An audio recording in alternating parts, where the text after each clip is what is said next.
First of all, welcome to Kenneth and Hazel's wedding reception. So we will start in few seconds.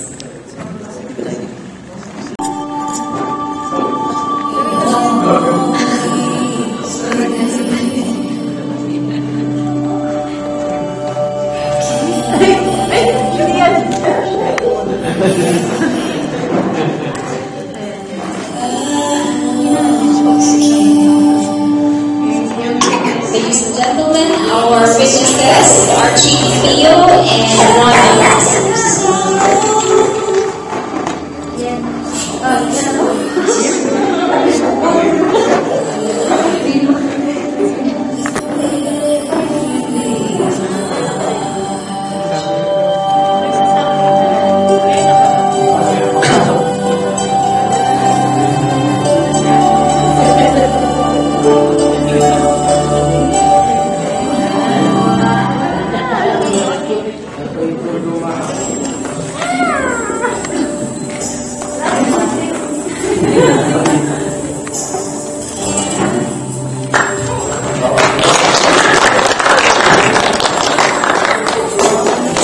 Ladies and gentlemen, our newlyweds, Hazel and Kenneth.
Kuya Harry is going to lead us in the opening prayer. Kenneth's friends, or Hazel's family means Kenneth's friends, or Kenneth's family or friends means Hazel's family. So let's all be together. Let's all be joyful together. Let's all celebrate and join the couple in this big time celebration. So basically for now, maybe not all of us would know who is Hazel or who is Kenneth. We will just start the small program, or we will start it with a game. We call it the couples trivia. This is just basically a chance for us as well to know the couples better. So there are things maybe that you don't know much about Hazel. There are also things that you don't know much about Kenneth. So maybe this is just the time to know them better. So are you okay with that? Or gutom na kayo? Masaya ang or may Tagalog? Next. Kain muna tayo? Approve. Okay, so I think it's better to eat first and then we'll have the celebrations later. Okay, so this is going to be according to age. Yung kakain according to age yung pagkain. So the eldest will be the first ones to go to the table.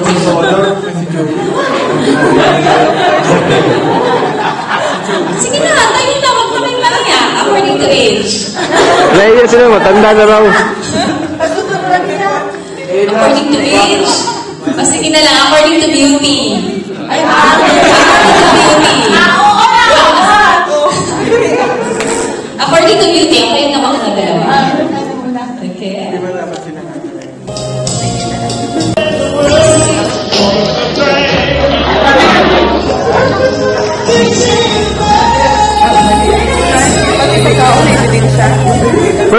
First dinner. Como plato.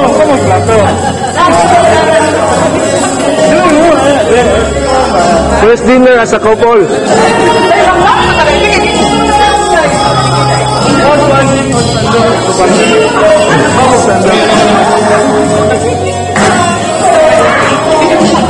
Sab pa. 1, 2. Apil mo. Sige, apil mo. Sige. No, other one. Other one pa, no. No, mura mong kag si Juan Marcos.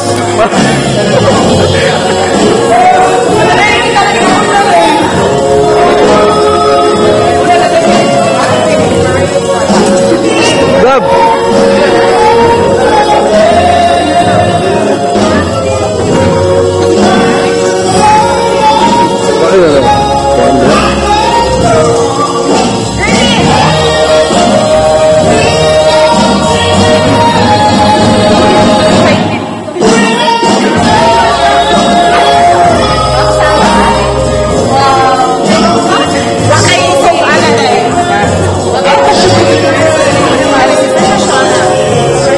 Brad, ang diet ha. Diet.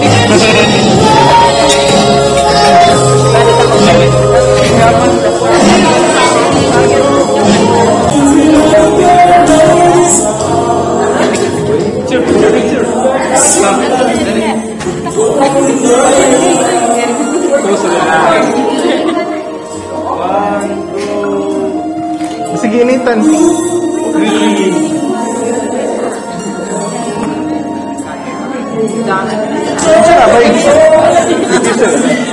Ano yung ginagawa ng ulit?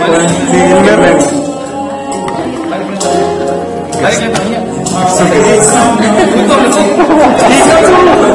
Ungit na mo dito. Dungo mo siya. Thank you. No, picture.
Aktif ba?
nandun pa, she was inviting Rona. And Rona was saying, it's okay, I will not join. Maybe that's the best time for you and maybe the perfect time for you to see your match. So it was actually on Rona's fault and it did come true. So that was it wasn't really, it did not, it came out as a picnic. It wasn't really a crab hunting. We were not able to get crabs. We were not able to catch any crabs. But at least, one heart caught another. So today is the ending of that heart catching activity. And to know more about the member, we would like to call on some of the special people in their lives. And one of whom would be Archie to give us his message. Archie is Hazel's brother. So, one of applause for Archie.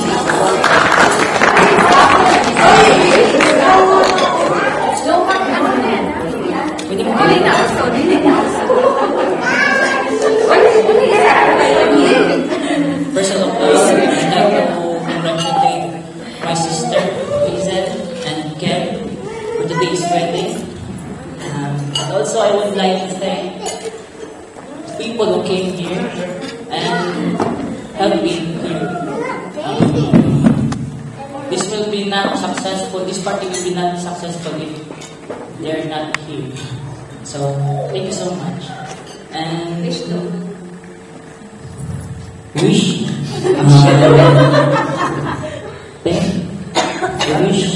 yung na maging malibayan ka, will be happy in your marriage life, and I hope you will love us forever. That's all.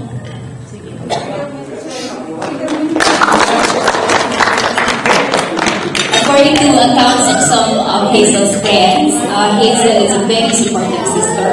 She's a very supportive family member. Primarily, her witness is the family. So,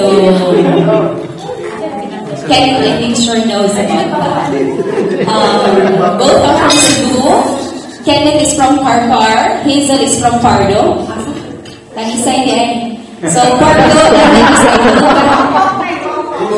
There's wrong information. So, doon na, malapit lang po yung Pardo tsaka Talisay. Pwede lang siyang mag-tricycle. Malapit lang yan. And, but they did not let see each other in Cebu. They only stayed. They were, Dubai is the place for them. And, okay, so we finished with Hazel's. We go for Kenneth's friend. Ang iyang pinaka-buddy, si Pierre.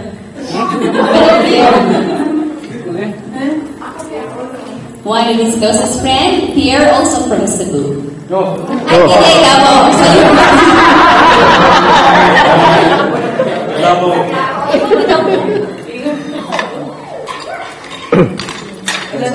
Ay, naay ko dito.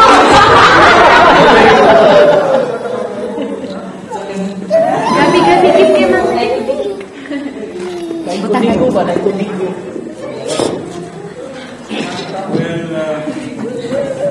my everyday fan. Good evening to everybody. Ako na si Pierre. Sulti niya, bati daw ni Kenneth.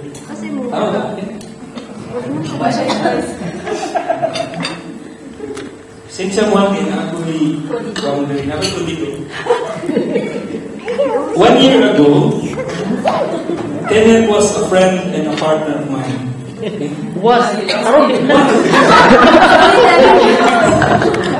Kasama namin siya sa lungkot at saya, pero mostly sa saya. He encouraged me in so many things. Photography, running, photos, camping, and most of them are girls. Well, tao lang kami, lalo na si Kenneth, na may good days.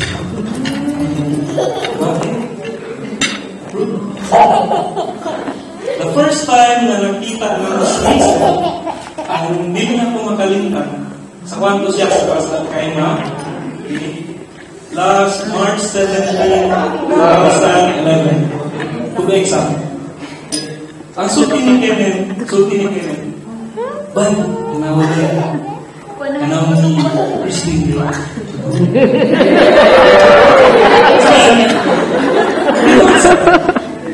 Which is true. Then, Kenneth, before you were a good friend, as we all know, loving father, and now a great and loving husband. Husband. And I would like, may God bless you with blessings and hopefully babies to come. I would like to read a little verse which I got from one song. Okay? Seems like there's always someone who disapproves. They judge it like they know about me and you. And the verdict comes from those with nothing else to do. The jury's out, but my choice is you. You never know what people have up their sleeves. Ghosts from the past gonna jump out at me, lurking in the shadows with their lip glow smiles. But I don't care, cause right now you're mine. And you say, don't worry, you're pretty little mine. People throw rocks at things that shine. And life makes love look hard. The stakes are high, the water's rough, but this love is ours. Ayaw, nag-research yun niya. Okay, so, may galing sa usapan. Again, Jason, I hope you will last for so many years. And don't worry, kung sinamot siya, nagsinamot namin doon, hindi naman kami bala sa iyo. Okay? Thank you. Itago ka na mo. Thank you, dear. Hindi tayo prepare si dear. Correct. Well, ayaw siya research. But that was a very, very good preparation and a very, very good message for the couple. And according to account also of a friend, Kenneth is always a bubbler. He talks a lot. Since college pa daw, he has always been a very active student, a very active officer in JC, a very active officer in the University of San Carlos Student Body. And sa Asa Malacao, kahit anong activities, he will always be there. He always have an instilled leadership in him. And we hope that it will continue. And as you display, be an inspiration to you, man. And okay, so let's proceed to another well-wisher. The closest of Hazel, Rona. Ate Rona pa. Dahil sa check-booking. Okay? So, ang Rona. Rona.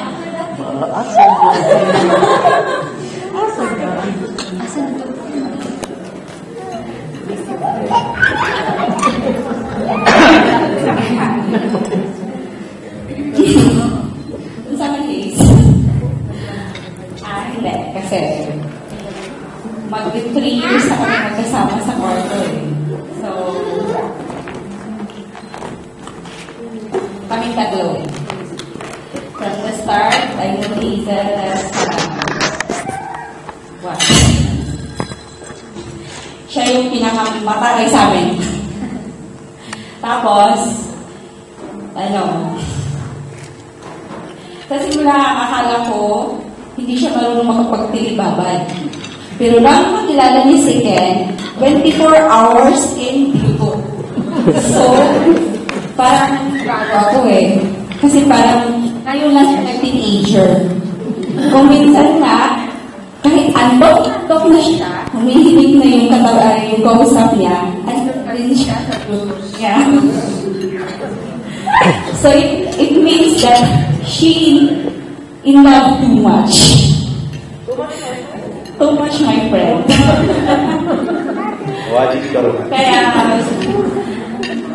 yun na lang. Pasalamat pasasalamat sila kay Lucy na nag-invite kay Hazel. At pasasalamat din sila sa Lou at kay Isala. Kasi yun ang daan ng pagiging nila. Salamat kay Adnan. Congratulations and best wishes. Next in line is also a very special friend of Hazel, Ate Lucy. Ang tabi nila. Inubudam siya. Okay, so we'll have Marichelle. Please.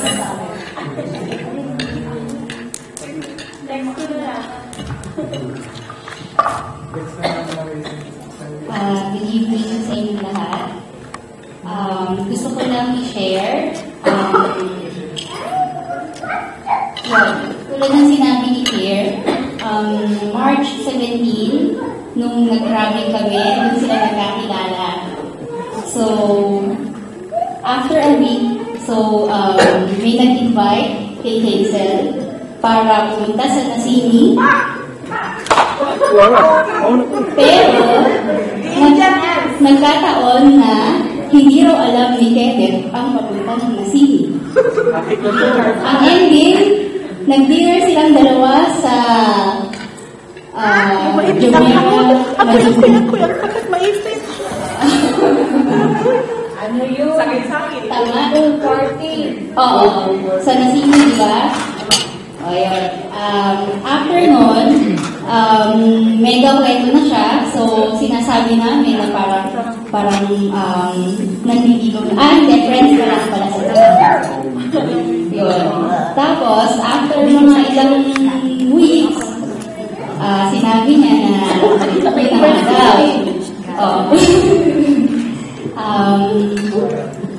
Siyempre, whirlwind siya. So, mega payo naman kami na parang bilis. Pero nung nagsimula na ang 24 hours na lunch, kahit sa office, naka-bluetooth pa rin, nakapag may inuutos ang amo, makikita na nagsasalita siyang mag-isa. Ako naman, ano yun? Yung pala, hindi, may kausap ako. So, yun.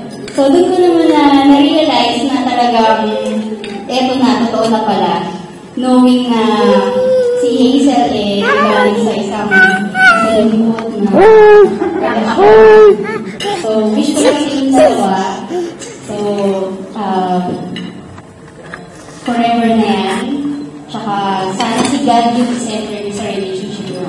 So, congratulations sa inyo and masaya-masaya kami para sa inyo. Thank you, Marichelle. So, wala talagang oras ang pagmamahal. It strikes anytime with the most unexpected place, with the most unexpected person.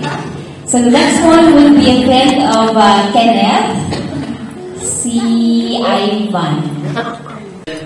Congrats. Hindi so much.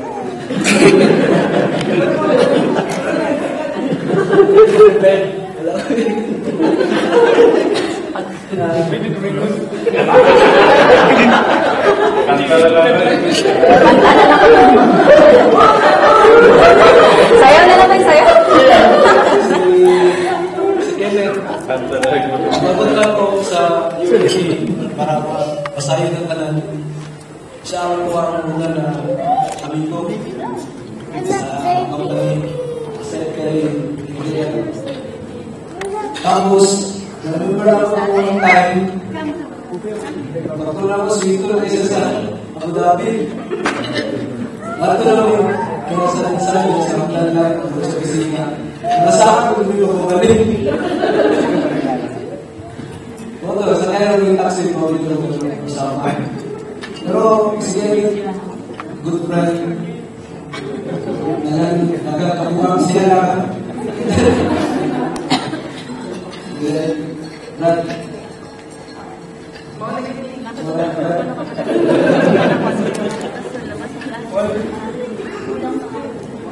Pero tama ko yung batayan ako sa sleeper na dito si Bluetooth, tama, nararamdaman ako. Magsindi sa liyo sa bisita, Ang tulog kita gusto niya, magkabaw ko. Share it, guys. Moto, ipagkita lang sa picture sa naligaw sa akin. Okay lang.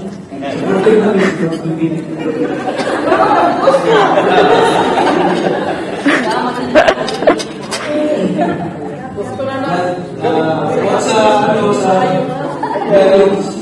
Wala mo ko yung mga kayo, mga experience. So, para lang, sana happy mo always. Tulad mo na naman, tapos, more babies ka pa.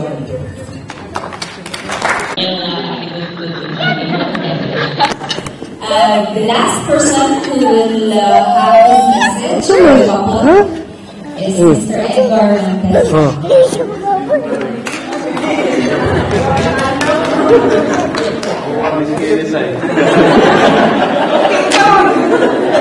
Wait,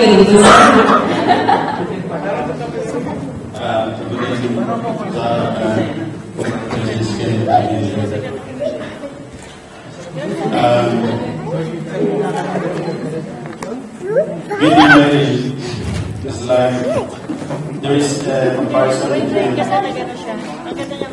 complete and finished. What is the definition between complete and finished? Kenneth, if you are married to the right woman, you are a complete person. That is the definition of complete. And Hazel, if you married to the right man, you are finished. Kenneth, this is for Kenneth. If the right woman catches the man with the wrong woman, you are completely finished.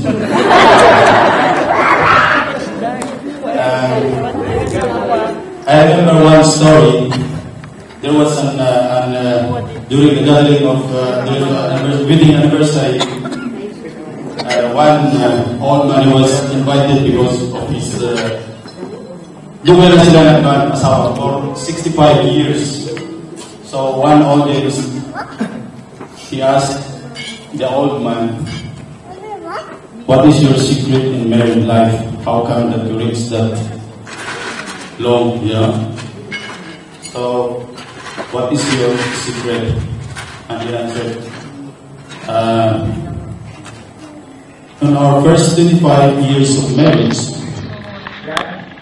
of course, akong kuha ng akong asawa, iyang i-pamper, iyang mga kuhan. In fact, sa silver anniversary nila for 25 years, iyang idala sa Africa. Iyang asawa hilig man ng mga wild animals pa. So, iyang idala sa Africa. Then, during the golden wedding, kung tahan na po dyan, kung sama na may mukhang regalo sa mong asawa, mag-golden wedding naman mo. Yan pa siya, akong papalit akong asawa sa Africa. Yan yung wedding ko, wedding ko. Mula nag-last ang ilang pang-heri sa ito.